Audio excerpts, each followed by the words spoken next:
നമസ്കാരം. The open മൈക്കിലേക്ക് സ്വാഗതം. സ്വാഗതം. ഇന്ന് നമ്മളൊരു പ്രധാന വിഷയം ഏകാന്തത അതാണ് ചർച്ചയ്ക്കെടുക്കുന്നത്.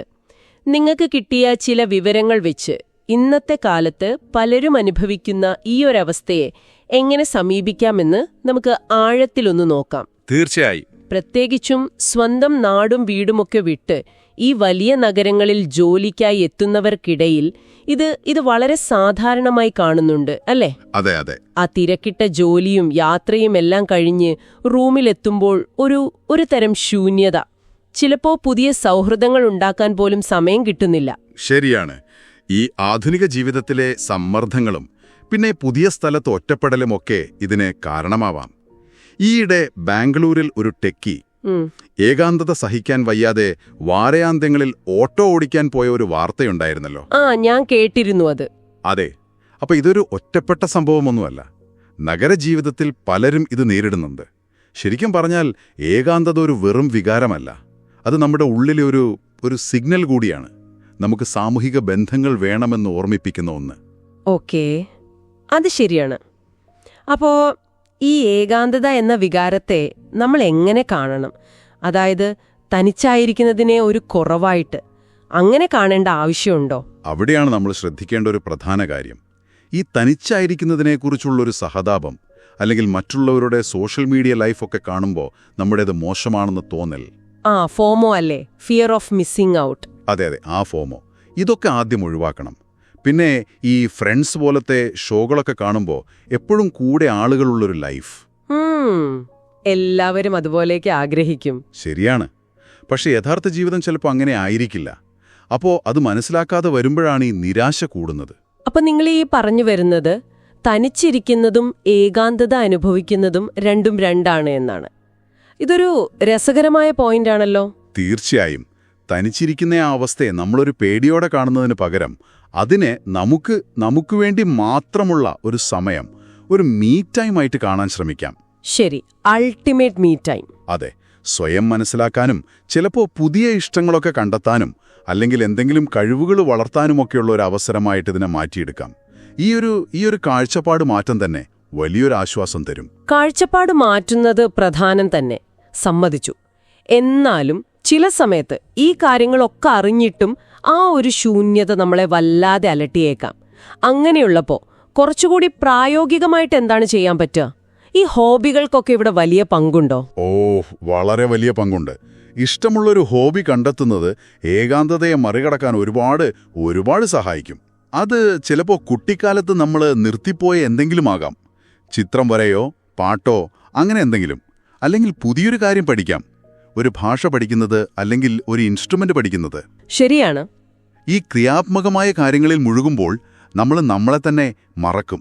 അത് സ്വാഭാവികമായിട്ടൊരു സന്തോഷം തരും. പിന്നെ ഈ പുതിയ കാര്യങ്ങൾ പഠിക്കുന്നത് നമ്മുടെ തലച്ചോറിനും നല്ലൊരു വ്യായാമമാണ്. അത് ഈ ഏകാന്ത ചിന്തകളെയൊക്കെ ഒന്ന് വഴിതിരിച്ചുവിടാൻ സഹായിക്കും. ഹോബികൾ പോലെ തന്നെ വ്യായാമത്തിനും നല്ലൊരു റോളുണ്ടെന്ന് കേട്ടിട്ടുണ്ട്. ശാരീരികമായും മാത്രമല്ല, മാനസികമായും അതെങ്ങനെയാണ് ഈ ഏകാന്തതയെ നേരിടാൻ സഹായിക്കുന്നത്? അതെ, ശരിയാണ്. ഏതെങ്കിലും തരത്തിലുള്ള കായിക വിനോദങ്ങളിൽ ഏർപ്പെടുന്നത് ഈ മാനസിക പിരിമുറുക്കം കുറയ്ക്കാൻ ഏറ്റവും നല്ല വഴികളിലൊന്നാണ്. അടുത്തുള്ളൊരു ബാഡ്മിന്റൺ ക്ലബിലോ ഒരു ജിമ്മിനോ അല്ലെങ്കിൽ ഒരു യോഗ ക്ലാസ്സിലോ ചേരുന്നത് വ്യായാമം ചെയ്യാനും കിട്ടും. അതോടൊപ്പം പുതിയ കുറച്ച് ആളുകളുമായിട്ടൊരു ബന്ധം സ്ഥാപിക്കാനും അത് സഹായിക്കും.